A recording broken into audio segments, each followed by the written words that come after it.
Finding Common Battlegrounds is an attempt by two brothers, one conservative, the other progressive, to have civil conversations about politics with a little help from their friends.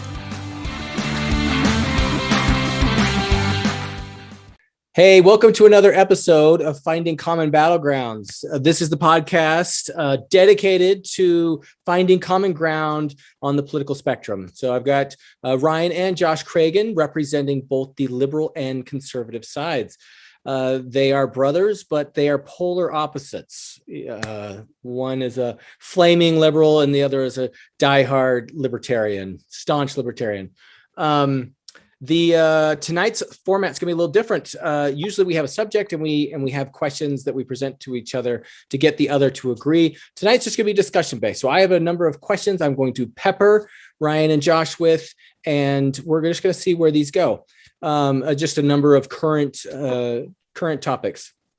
So, but first, a word from our sponsor, Lux Bidets. We're all big fans of bidets here. We think they're very civilized. I don't know if you heard of the latest news on bidets, but if you worked at Google headquarters, they had heated bidets there. And everyone got them, but they just removed it. It was like one of the perks that they're taking away, and everyone's complaining because they're like, no, these are the best. So I would complain if they took it away. Yeah, absolutely. You're like, actually, when I do have to use the bathroom at my work, I lament it every time. I'm like, man, I'm just not going to feel right for the next, until I can get home. It's true. Like you're sitting on another king's throne, but an inferior king's throne. Yeah. All right. So, all right. I got a few questions. We're just going to dive in. We're just going to see where this goes. So my first question is, this is kind of a recent subject, is Elon Musk making a new Twitter or buying Twitter is sort of the dialogue that's going on about it. Apparently he was asking some questions on Twitter about like, hey, do we think that Twitter is like totally fair and is allowing for free speech? And most of the people on his survey said no. And he says, I think this is an important question. I think we should do something about it. And no one really knows what that means, but they're like, okay, is he going to build a new platform? Is he going to buy Twitter? What does that mean? Right. And so I just want to pose the question, is this needed or not? Do we need a better Twitter? Okay. Josh, you want to go first? Sure. Absolutely. Okay. One of the things that the founders recognized is you can't have monopolies in a capitalist system that ruins things.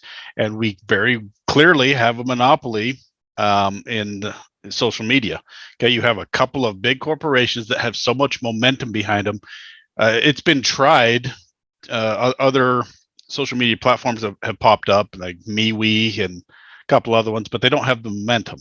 Once you have that user base, you become a juggernaut. And that's why the federal government is supposed to exercise its antitrust powers to break these monopolies down. Capitalism doesn't work when the market gets cornered, and the federal government does a really piss poor job of this, in my opinion. So if you don't like the way that Twitter and Facebook monitor you or kick you off if they don't like what you're saying, and it's obviously leaning to the left, and we discussed this. Ryan pushed back about that.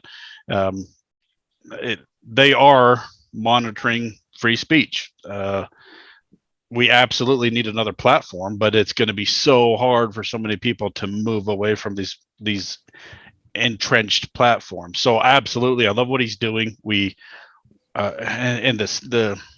don't know if this is a good thing or a bad thing, but there's a move on the right to recreate Hollywood, recreate all of these spaces, and just basically create a duplicate economy, conservative version. That's conservative. And it's probably a good thing, but the fact that we need that terrifies me, because we don't have free speech on these platforms, and you can deny it all you want, but the proof's in the pudding. So I think this is great that Elon is tackling that, because he has the gravitas and the pocketbooks to actually do something about it. hats off to him. Every day that goes by, I respect the guy more. Yeah. I do. Yeah. He's a pretty big figure. I think if he got on, I mean, he would obviously sway a bunch of people over. I mean, is he enough to like alter an entire, I think so. shift an entire market? I don't know. It's hard to say. Ryan, what's your take? I don't know if it's one word or two words. Truth Social. Right. I mean, Yeah. isn't that straight up what he's describing? I mean, my understanding is that Truth Social was literally just an open access software, right? So it was like open source software that had been kind of themed to look just like Twitter, except not Twitter, because that's what Trump was used to. But it was straight up a Twitter competitor. Now, I get that it kind of sort of launched. Well, sure, but it's Trump, right? He supposedly has lots of money, but is anybody on Truth Social? Is anybody going to leave Twitter for that? And he had just as many followers, I think, as Elon Musk. 70, 80 million followers is what Trump had when he was deplatformed. So that's not necessarily getting to your question, Tom, which is like, is this a good thing? I'm just saying. Right. You're saying this is being tried. Yeah. Can you do it? And I've got other points here, just kind of responding to my strangely libertarian brother who seems to have problems with a corporation that gets to do its own thing, right? Like, I'm a little confused by this. It's a private corporation. I mean, publicly traded, but a private corporation. But don't they technically have competition? So Twitter is a social media platform, but so is YouTube, which is owned by a completely different company. And so is Facebook. And now you've got Discord, you've got lots of other social media platforms. How are we saying that Twitter is a monopoly? They all operate in their own distinct space. I don't use Twitter, but I use Facebook. They operate in a distinct space, but Twitter doesn't have a direct competitor for, sending out tweets. Facebook doesn't really have a direct competitor for posting pictures of your food and your cat. Instagram, but they own it. Exactly. Right. So and I don't have a problem with a private company doing its own thing. I have a problem with monopolies. Okay, absolutely, they are entitled to kick anybody off their platform that they want. Again, we talked about this when we did our podcast about it. The members of the Supreme Court, members of Congress had said we probably need to address this via the law, because these companies have so much power, so much sway over public discourse and over our society. Maybe we should look at what Musk said, make their logarithms not open source, visible. Their algorithms. Yeah, so people can see how they're actually censoring people. That would be good to know.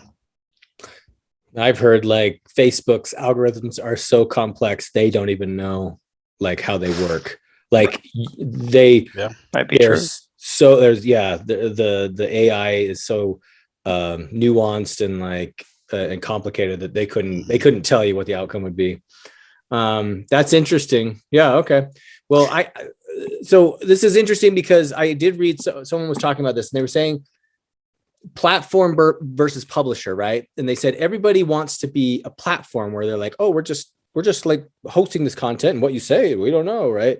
And but they keep being treated as publishers. They keep and publisher means they're liable for what gets said, and so they're and so they're responsible for it. And so they've been kind of treating it like publishers. And he's saying the reason why is because it's not really clear.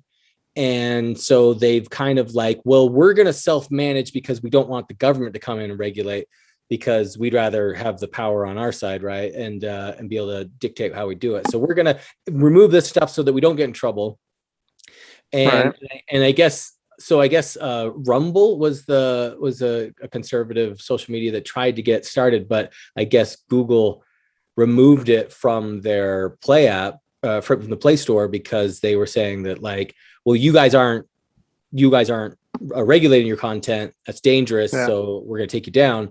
And so it's this weird idea, right? Of like, well, eventually you're probably right. Like the government will probably have to come in and say, okay, this is what it is, this is what it isn't. And then it's clear.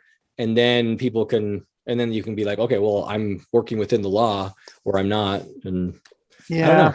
I don't know. So I think, and I could be wrong about this, but I think where it starts with something like Facebook, right? So Twitter, I think, is a little bit different, but with Facebook in particular, you can have private groups. And I'm sure Facebook can see what's inside there, but nobody else can see what's inside there. So you could trade, and I'm obviously not saying this is okay, but you could trade things like child porn inside private groups on Facebook. And unless somebody in the group flags it, Facebook's not going to know unless they've got algorithms searching through those photos. So here's where the question starts. Should Facebook restrict something like that? So that's interesting you bring that up, because I thought, my understanding was Reddit had this. They had like really dark, like very racist groups, very like a child porn kind of a group. And then if Reddit eventually came in and cleaned them out, cleaned these up and removed a bunch of these.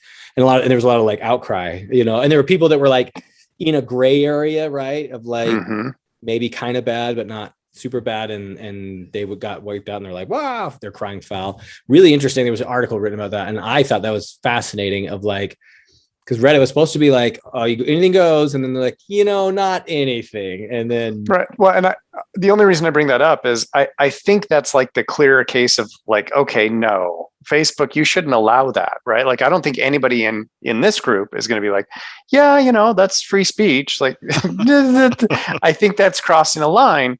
But then as soon as you say you can't do one thing, right, that line starts moving, is what I'm saying. And I don't know where you draw the line there. Well, let's draw the line. That's the key. You need to define what that line is. And in my mind, the line is when somebody becomes a victim, that's where the line is. Okay. In the case of child porn, it's obvious that there's a victim there, the children. Okay. Sure. When it comes to, racism or hate speech or something, if there's an actual victim, if they're saying this guy is a blankety blank and we should do something to him, that crosses the line. Okay. Wait, so it crosses the line when somebody threatens violence?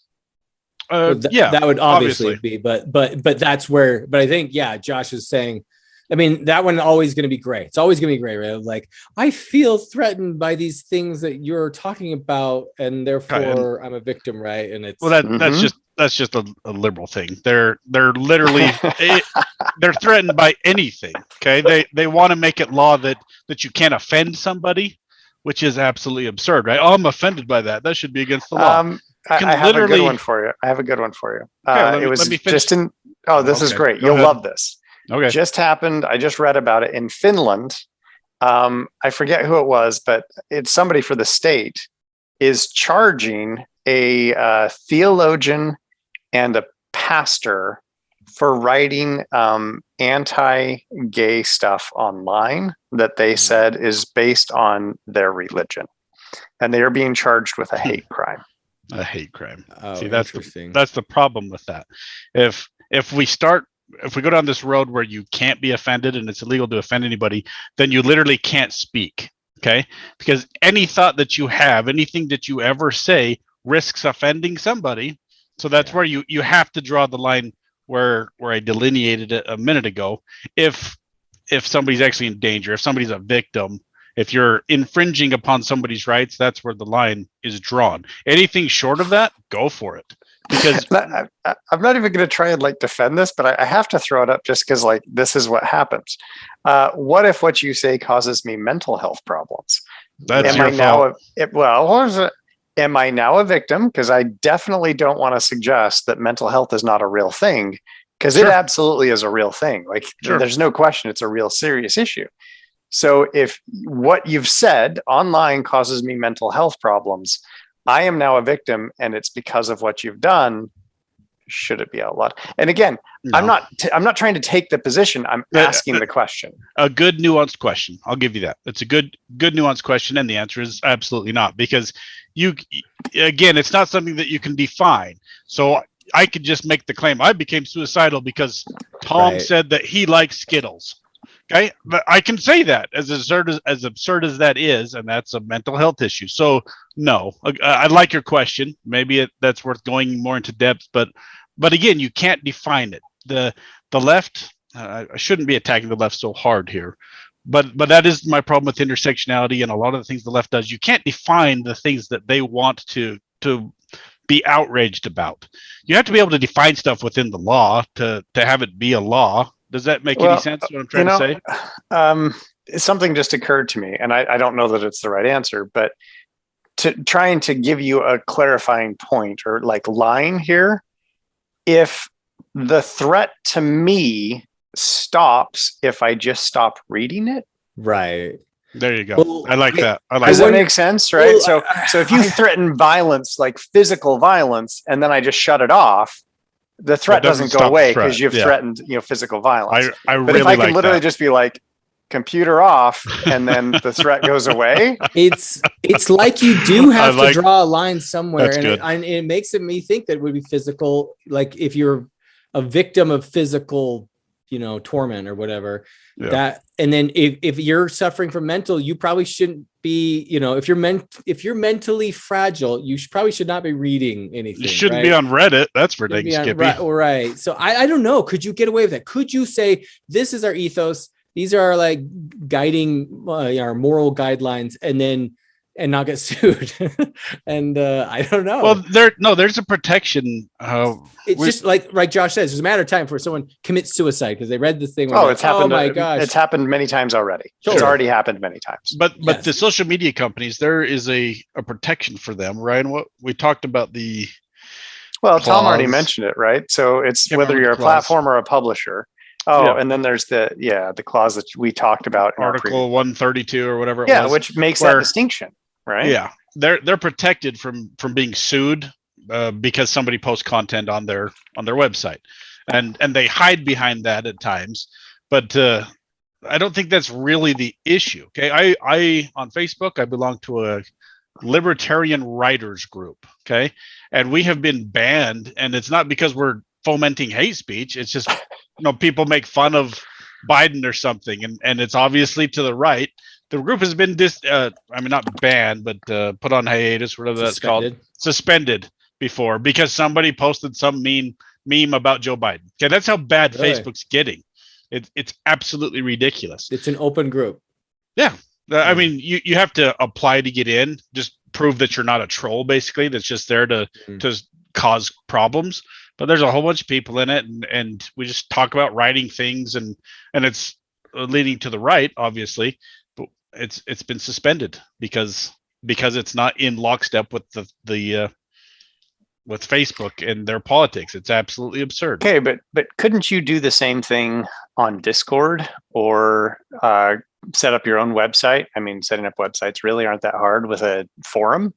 I mean, I don't know if you've ever been on chat forums, right? This is like pre-Facebook days when Facebook wasn't big, but Exactly. I was on lots of chat forums, right? Where I could go and be on a chat forum and I could have a conversation about whatever I wanted. Now, but you obviously just proved they're why. across the line stuff. Because but Facebook is so convenient. It compiles everything. If I want to plan something with my friends, I do it on Facebook. If I get that messages, doesn't make them a monopoly. well, Convenience does not equal monopoly. That's a fair point. I'll concede that point. But when you factor in how much gravitas and power that they have, now you could make an argument that they do. Not that you have. I mean, you don't have to. You use could do them. every single when- one of those things that you just described. You could do it on different websites. Okay, but when the government came in and broke up Mobile, AT&T, whatever that was, Right. Mhm. okay, you didn't have to use the phone, right? That's the argument you're making. No, that's not the argument. I'm saying if there had been like Mobile that had 90% of phones, right, but there was still 10% of people who used a different set of phones. There's a different competing set, and it didn't work as 10% well, though, and it was hard to doesn't work find, as well. right? Well, sure, but it's Right, still a phone and- system, Well, and right? you So have to- all you you're have to- saying is like Facebook's big, it's easy, it's convenient. but There they are also- alternatives, but it's big and convenient. You already brought this up Monopoly. that Google killed that other competing thing, Rumble. Yeah. Rumble. Okay, Google killed it because they have that much power. Facebook can just kill stuff because they're blocking access to it. If everybody's getting their news from Facebook and Elon Musk comes out with a new thing, nobody's going to know about it because Facebook will kill it. Okay, that now you're getting into monopoly territory. So a fair point you make. Nobody's putting a gun to your head, forcing you to use Facebook, but there's a reason I use it, even though I hate the people running it. It's just so dang convenient.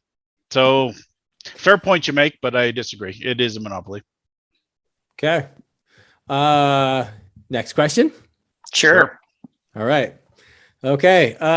President Biden's cognitive state. So the latest news is that he was using sort of a cheat sheet at his last. So basically, this was in response. He made the kind of a gaffe of saying Putin needs to be removed. There was a lot of hubbub about that. Yeah. And then the White House walked it back. And then he had a press conference and he said, yeah, this is just like my, emotional thoughts. But he was but it was shown in that press conference, he had a little cheat sheet that was sort of telling him what to say.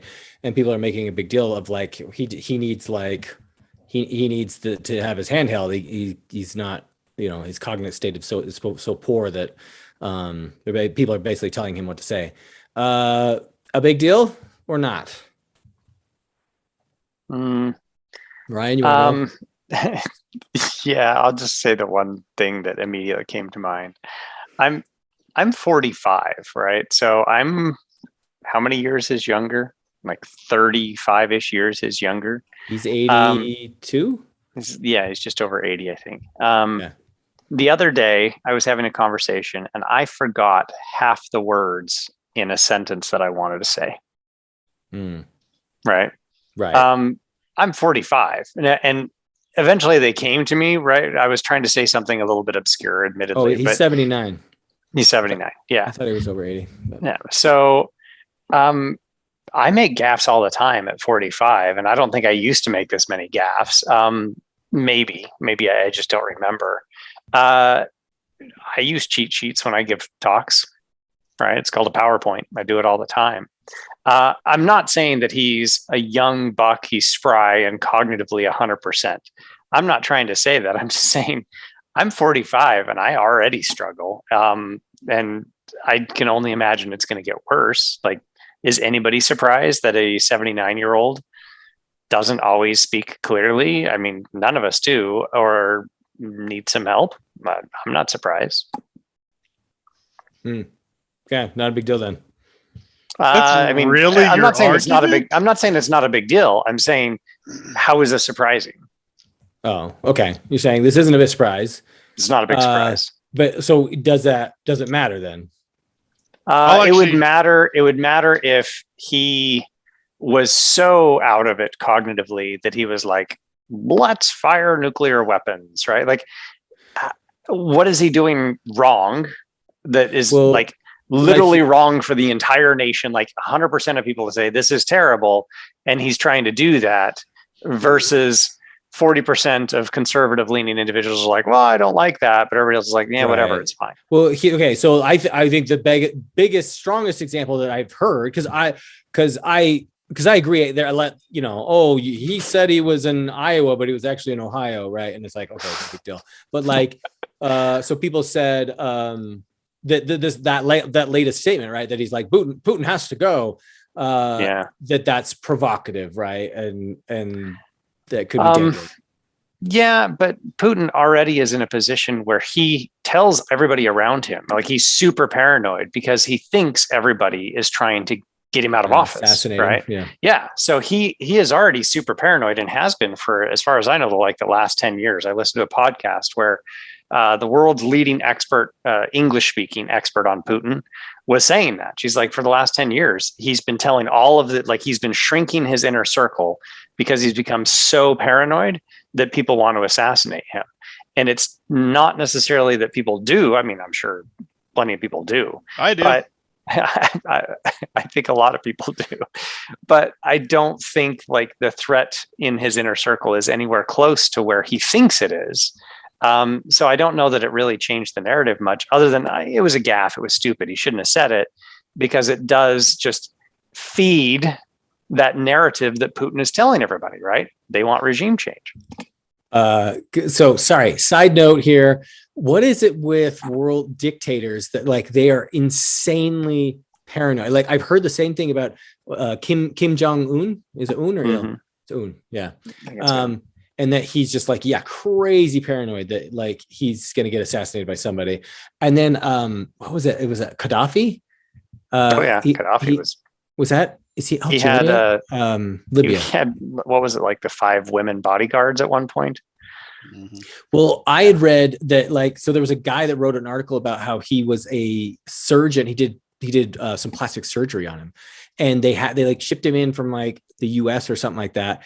He comes there and they like interviewed him and talked to him, and then they like went home, and then they brought him back again. They're like, okay, we're gonna have you do it. And he was so paranoid because he was going to be under, right? Oh. And so like he was like totally freaked out that like, so he's like had to make sure he could trust that guy. And you know, I'm like, I'd be freaked out if I was the surgeon, right? I'm like, if I do this wrong, who's gonna shoot me? I think didn't Seth Rogen do a movie where there were reporters and the U.S. government tasked them to assassinate Kim Jong-un or whatever? I didn't see it. I think that was the premise of the movie. So yeah, if Hollywood's making movies about assassinating you, Totally. maybe you should be a little afraid. But I think what factors in there to Tom's side question is when you rule with fear, absolutely you should be afraid. Yeah. Because it's reciprocated. When you rule with love, or you're a great leader and people respect you, that's a whole different story. Why would anybody want to kill you? But they rule with fear. They literally have the power of life and death in their hands. You die. I don't like you. I don't like what you said. Of course, people are going to be afraid and not like that. So that's the price you pay for being a dictator that plays fast and loose like that. Yeah, people are going to be gunning for you because obviously, if you can take that kind of power, Putin has taken an insane amount of power. He destroyed democracy in Russia, right? He became a dictator. Basically. If he can assume that kind of power, the next guy in line can assume that kind of power. You can't trust anybody. Yeah. But back to the original question about Biden. I actually agree with one thing Ryan said. That nobody is surprised that Biden is absolutely senile, because everybody on the right before the election said, look at this guy. All you have to do is compare his debate with Paul Ryan from 15 years ago, however long that was. He destroyed Paul Ryan. He was fantastic. He was smart. He's engaging. Now look at him. He's crapping his pants on stage. Okay. And we all saw this coming. He's in obvious it's not even mental decline. He's in full on senility. Okay. But Josh, like, have you been around people who are genuinely senile? Yeah, I have actually. Because like it's a whole different level, right? Then Biden is still coherent. Does he make gaps? Yeah, he makes gaps. No, he's not always coherent. And I will fully grant in his latest debates, he wasn't anywhere as good as he was 20 years ago. But sometimes he's not even coherent. Sometimes he has these lapses where you have no idea what he's even talking about. Okay, but that was Trump every time he opened his mouth. Oh, shut up. My dad totally is 82. My dad is 82. He's slow, right? He's slowed down a lot, especially in the last few years, and gets confused. And he's been taken for 2 freaking scams, which makes me upset. But like, and he's just like, oh yeah, I just didn't see the signs, and it's just like, clearly, like, so Josh, is this like, so this is no surprise. I agree with Ryan, no surprise, but like, is this a problem? Let me frame it this way. We have a cap on how old you can be to be president. It's 35, I think it is. You can't be younger you can't be younger than 35 to be president. Why do we do that? So that there's a certain threshold of experience and competence that you're operating with, because we don't want some young punk teenager running the country, right?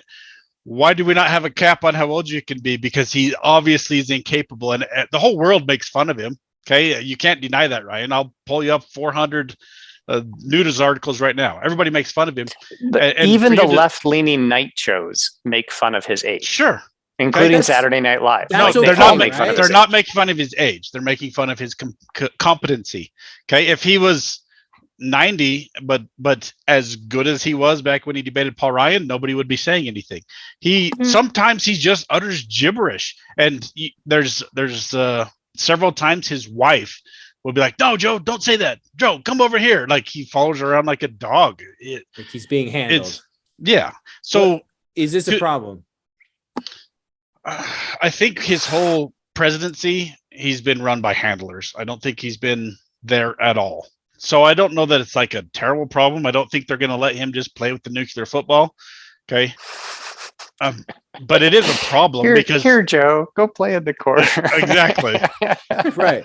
But when the entire world's making fun of us, and let me phrase it this come way. on. We just went through 4 years of that for a different reason. Okay, but would and I know you're not going to like this, but would Putin have attacked Ukraine when Trump was in office? Okay, so there's a very real argument to be made that this kind of stuff is happening. China's looking at Taiwan and Ukraine was invaded because they're looking at Biden going, this dude's a freaking senile, doddering old fool. What's he gonna do? And he's a figurehead. Now, I granted he's not making all the decisions, but he is the figurehead of the free world. And when he's over there, people need to change his diapers. Who's going to be afraid of that? Who's going to respect that? The left made the same claims about Trump that he was wearing diapers too. Well, here's the thing. He was never senile. Interesting. It's like him having a cheat sheet. I don't see as much different than a teleprompter, right? Of like that's feeding you along. And like Ryan said, it was kind of no one's surprised that he's been a little slow. And I agree. And I don't actually think that that's a problem, right? I think that he's just slow and he's going to say some weird things occasionally, but like the same could be said about Trump. Like, okay, he's going to say stuff, but we have systems in place that are going to, he's not going to do something. There was no dramatic decline with Trump. He just he's always his entire life said weird stuff. Yeah. So there's no obvious decline that he's falling into senility face first, like there is with Biden. Yeah. Well, and so I guess I would say this though. I do. So, I don't know if it's a problem. I do see that he is perceived as weakness. How big, like how much was that factored into Putin invading Ukraine? I don't know. Right. Was that a big deal? Was that not a big deal? I don't know. But well, here, I'm going to double down on this question, on these questions. And why is President Biden's approval rating so low? Like what so like, I think Josh, like here's I'm just tell you my thoughts. Is like, of course the current conservatives are not going to like him. We all know that, right? Sure. But like his are quite low. And what's feeding into that? What's going on there? Ryan, why don't you tackle that first? Because I like Tom's point. Of course, the right's not going to like the other guy. Never do. So why do you not love him? So I'm going to like answer him, Ryan? something. I think Biden's fine, right? Like I'm not freaking out about Biden. I was just going to mention one other thing. So I heard just the other day, it's probably last week, that it's more than 60%, it's like 65% of Americans disapproved of how Biden has handled the situation in Ukraine. And my thought was like, I mean, and we already talked about this, right? Like, what can we do different? So what are they thinking can be done differently? Or is it like what's the problem, right? Like, I genuinely don't get that. So I think part of what's contributing to this is people are like, oh, he should be doing, like, our response is not good to what's happening in Ukraine. So I don't like Biden as much as like maybe, I might have otherwise, but what could he do different? And that's a genuine question. Like, this is literally what we talked about before. I don't know. Right. I don't know what he would do different. No, I just checked his approval rating, at least it was in February, was lower than Trump's. And like his first year was lower than Trump. So I'm not sure if that means overall. Yeah, I'm looking right now. He's at 41% right now. Kind of. Yeah. Well, we know that's his approval rating. But yeah. Right. So yeah. Okay. Well, let me throw a few things at you. One, people have already forgotten the way he handled Afghanistan. Absolute cluster F. Okay. Yes. But just to be clear, that's when his approval rating went below 50%. Oh, okay. So and it has not come back up above. Yeah. I mean, that's literally when it went below 50% for the first time was Afghanistan. And it has not come back since then. Okay. Well, I'm just going to throw several things at you. I've been talking for 2 years about the Hunter Biden bullcrap that the media all hid. Now that's all coming to light now, where it's It has irrefutable. not cracked the mainstream media at all. Exactly, but it's starting to come up again now, where people are. The left keeps trying to say that's Russian disinformation, and now you actually have some mainstream news sources going, "No, okay, this might be accurate." So people now, the mainstream, middle America moderates are seeing, oh, okay, maybe he was absolutely corrupt. Where I've been talking about that for 2 years. The right knew about it, but the news just didn't talk about it. That could be another factor. You have to look at the economy. The reason I liked Trump, I liked his foreign policy. We didn't get in any major wars. Nothing blew up. And whether you want to make the argument that Putin and Kim Jong-un and Iran were afraid of him because he's psychotic, or they respected him, I don't care. They didn't stir any crap up. Whereas, okay, you can't say the same about Biden. We just, Europe's in war again. That hasn't happened since World War II. Maybe Putin doesn't attack if Trump's president. Maybe he does. We don't know. But the perception out there that the right is pushing is that he wouldn't have, because Trump's so awesome. But again, what I liked about Trump was the economy was good and his foreign policy was good. Can't say that about a Biden. The economy is tanking. Inflation's going through the roof. The economy is actually perfectly fine. It's inflation. That's the only issue right now with the economy. That's inflation. A problem. Unemployment rates are crazy low. Sure. Wages are actually up, and the stock market is fluctuating day to day. But just inflation. But inflation is gas prices. Now we're looking at a food shortage. But that, I'm not going to throw that on Biden's. Well, the inflation on Biden's plate, the food shortage and gas prices, that's the Ukraine mess. But I'm just throwing all this out there on because you're asking what the perceived perception is of Biden. All of that probably is playing into it. He's not, what has he done that's great that you could just say, good job, buddy? What has he done? There aren't scandals about him every single day. That's how low the bar is right now. And I'm not even trying. I'm literally trying to answer your question. Like, the bar got so low that there were so many scandals that you couldn't remember them. Right? Like, one would replace the next every single week. It was like, oh my gosh. And when I don't hear about Joe Biden on a daily basis, I'm like, yeah, I'm okay with that kind of a president. Jeez. I'm actually okay with that. Yeah, I'll give you my thoughts. So I heard someone talking about this. They were like, Biden's mandate was basically don't be Trump, right? And it was yes. And he's doing that. Yeah, he is. But like the conservatives were always going to not like him. But I guess, here's kind of what I've heard, and this is my opinion as well. Is that he's sort of in the middle, but I think he's seen as he is seen as weak, I think, and therefore. I think the far left doesn't like him, right? They're upset that he's not gung-ho about a bunch of policies, about a bunch of progressive policies. And so they're not happy as well. And I think that's really taking a toll on his, on his approval rating. But this was interesting because I read an article about this. It was actually quite fascinating. It was about civil wars in countries. And there are these indicators that put you into civil wars, like the most likely indicators to put you in civil wars. And it was very simple. They said they have the scale of -10 to +10 on freedoms. So +10 is like total freedom. And this would be like Finland and a couple of Scandinavian countries and Denmark. And then you have like authoritarian is the -10. So this would be like North Korea, Russia, right? And they said these countries are actually the most stable. It's when you get down in the middle, they get very unstable. And so he was talking. So one of the examples was like the USSR started becoming more toward the middle. They started getting some of their countries, the Eastern Bloc, more powers, and started giving them more democracies, and it started destabilizing, and they kind of fell apart. But they didn't have a civil war, but they were saying this is sort of an example of them kind of. And then, but they said interesting that they said the U.S. used to be 8. Now we dropped down to 5 for a little while with Trump, I guess, is what they were kind of indicating. And then what we're back around 7 or 8 or something like that. And so they're saying that but I'm wondering if like this weak, they're basically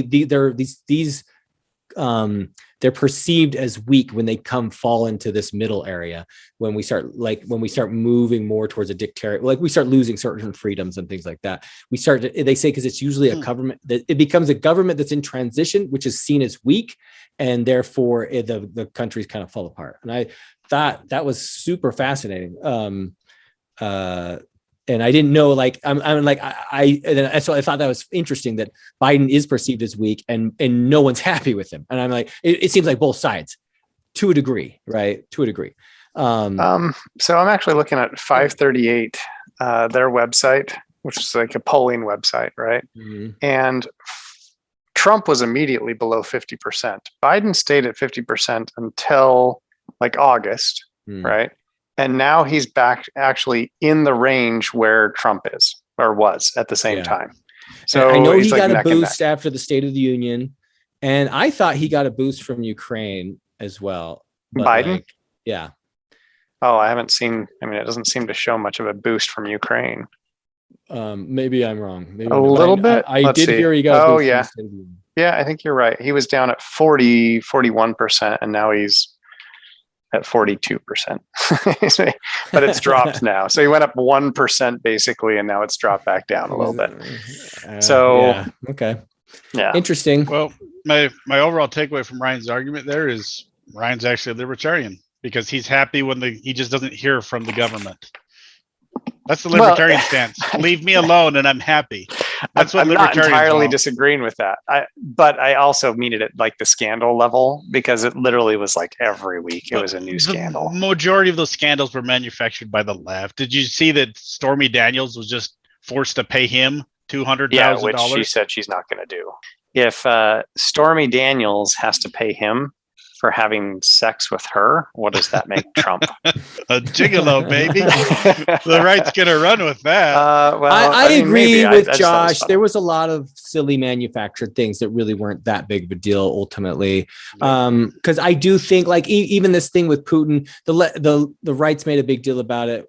With Biden talking about disposing of Putin, that would have been a big deal, right? If Trump had said something like that, and it would have been a big scandal, and it actually wasn't a big deal, right? And because the left was like, oh yeah, he just said that, and it wasn't a big deal. And I'm like, yeah, exactly. And I'm like, it's not a big deal.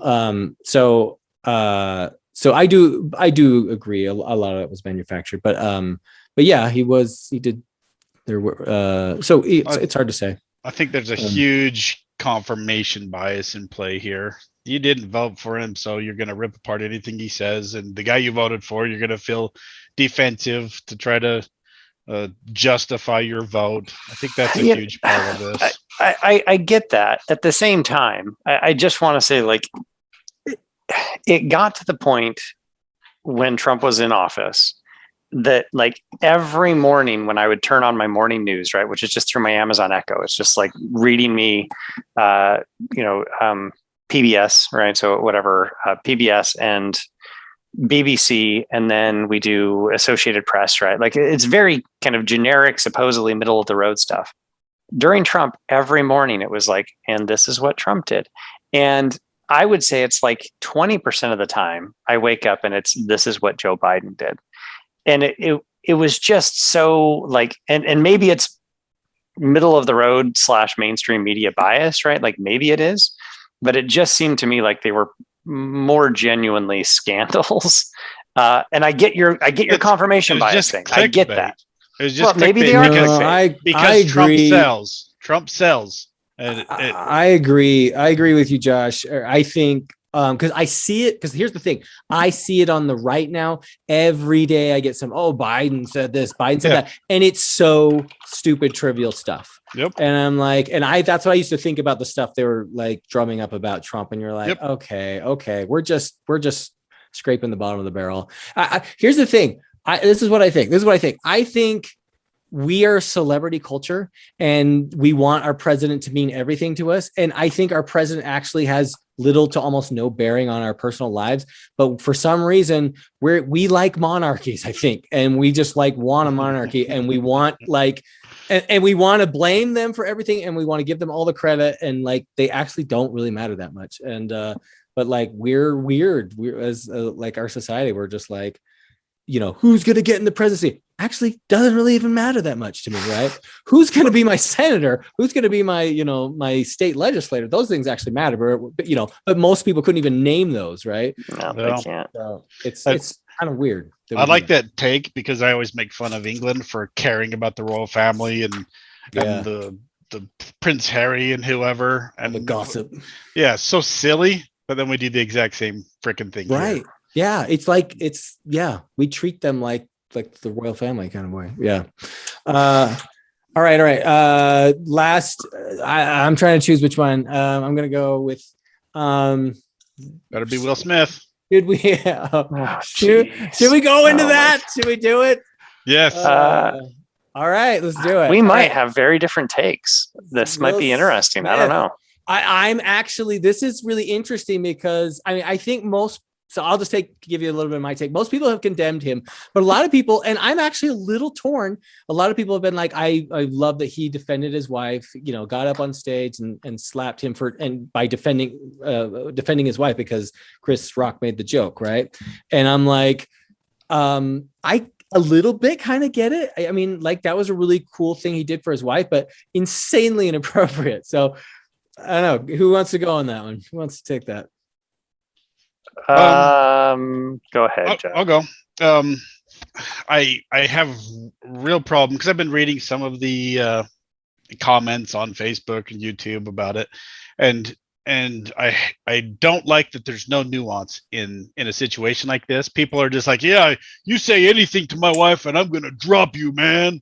Right. Okay, douchebag. And then you have other people saying violence is never the answer. You should never touch anybody.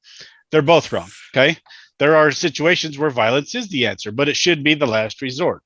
If somebody is in my wife's face and is degrading her and is threatening her, absolutely, I'm going to hit the guy. Absolutely. There are times when violence is deserved, but when it's just a friendly joke made in all good humor, and that's literally with the Oscars, was it? Whatever the award was, They started bringing in comedians to roast the audience because it was better ratings. That's literally his job, is to roast these people. Yep. And you're going to take exception to it because he wasn't aware that your wife has alopecia. Alopecia.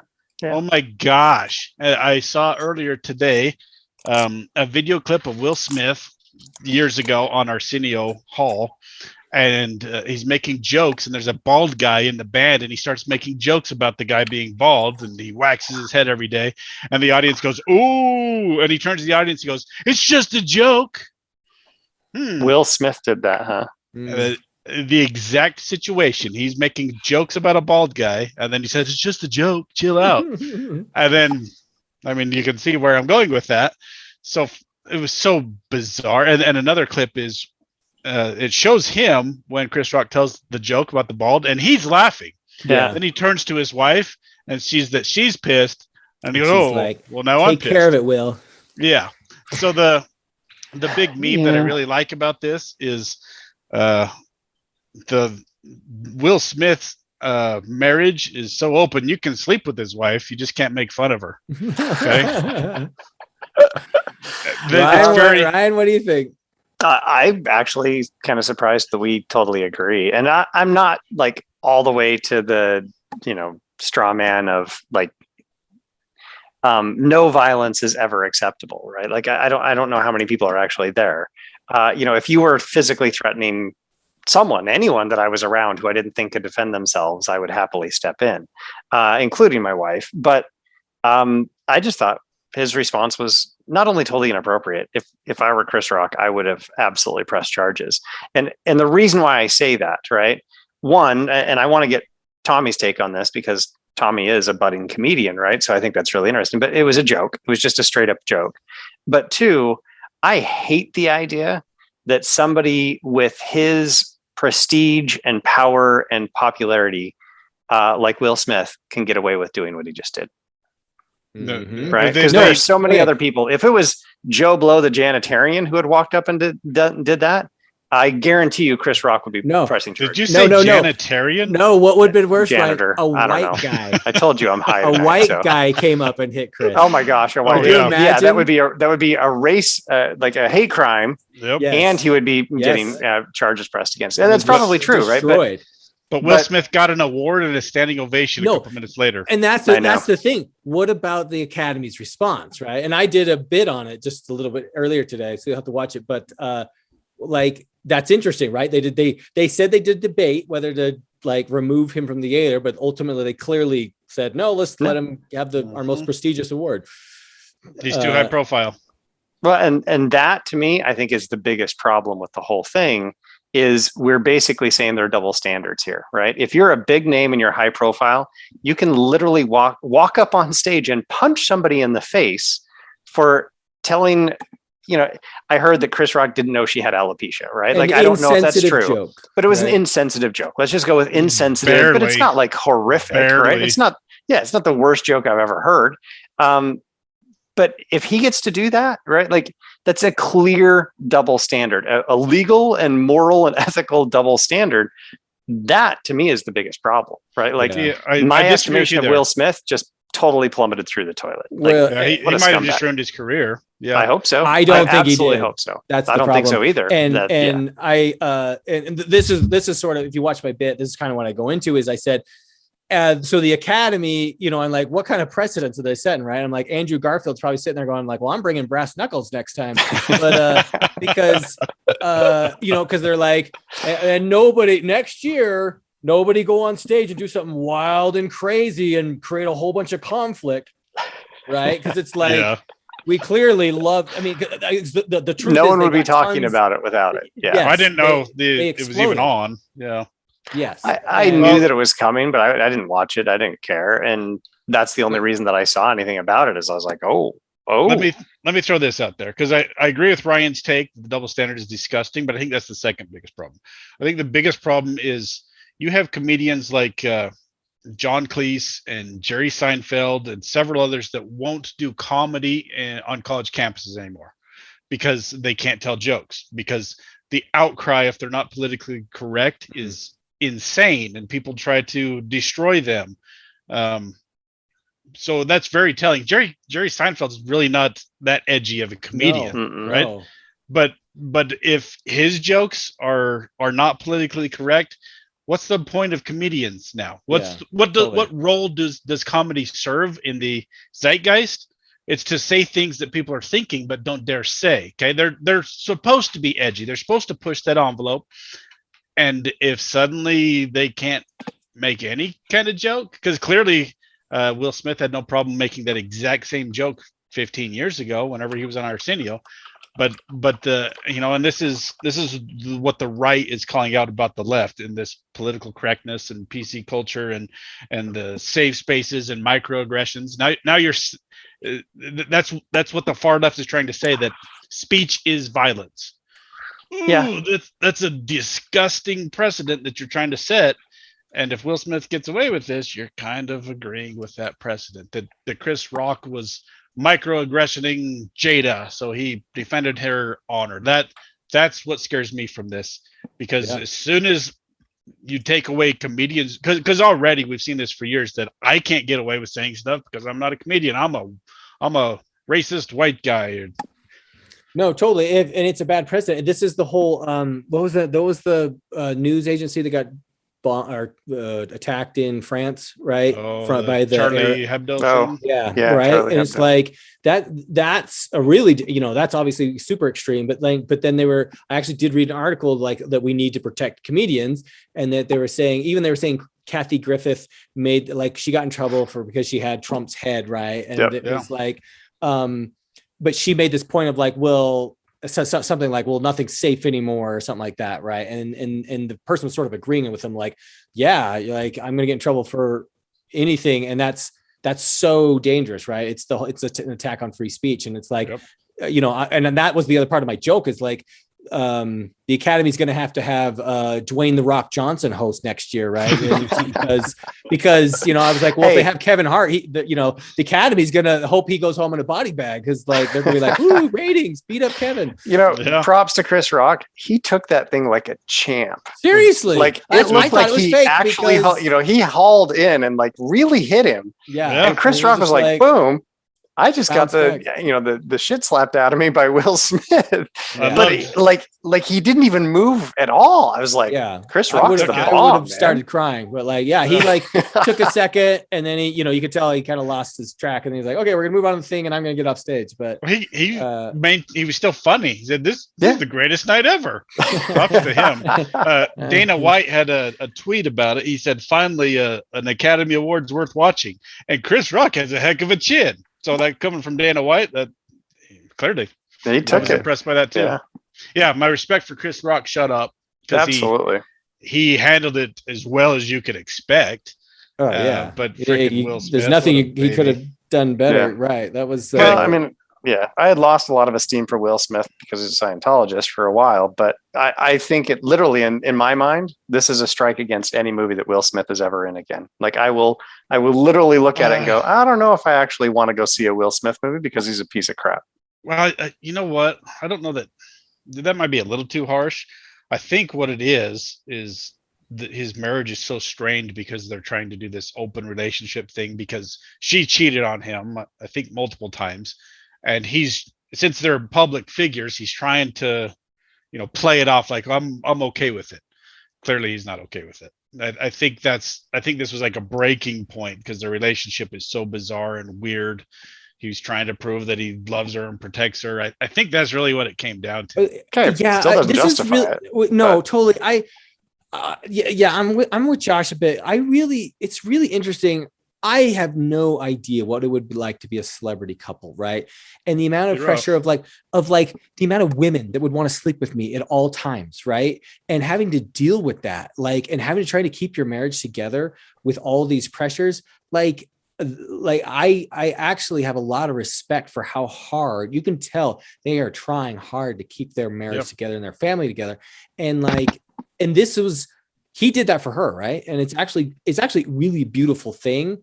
But it was just unnecessary, right? It was unnecessary. Unnecessary. And so I'm like, I really actually have mixed emotions about it because on a personal level, I think it was actually really beautiful, but so bad in so many ways. And I also think the Academy has some blood on their hands too, because that was your host, dude. Protect your host. And one, we'll probably see security up on the stage or at least close at hand next time. But two, there was no repercussions. We'll give them our biggest award ever. And I don't know, I could tell that's a hard spot to be in, but that really sent a bad message. So whatever. All right. Is that what we got tonight? That was you're in charge. That was fun. All right. We'll wrap it up. The number of little subjects. Should Elon make the new Twitter? How's Biden's brain doing? And was Will Smith in the wrong? Sum up our questions. To our loyal listeners, shoot us an email or something if you like this kind of just free discussion versus our more structured debate. We'll cater to you guys a bit if we get some feedback. Awesome. All right. Well, have a good night then. Josh, we may not always agree when it comes to politics, even though we're trying, but there is one thing we agree on. There is only one way to clean up after going to the bathroom, and that's with a Lux bidet.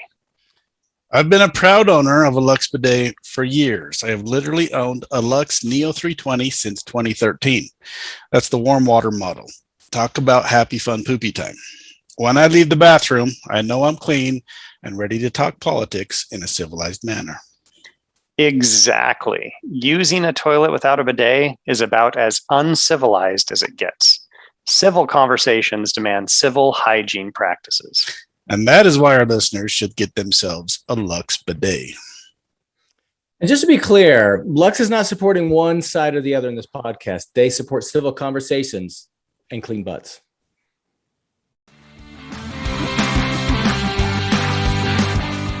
We hope you enjoyed this episode of Finding Common Battlegrounds. The music is by Ben Sound. The views expressed in this podcast are those of the participants and not those of their employers. For more information or more episodes, you can find us at findingcommonbattlegrounds.com.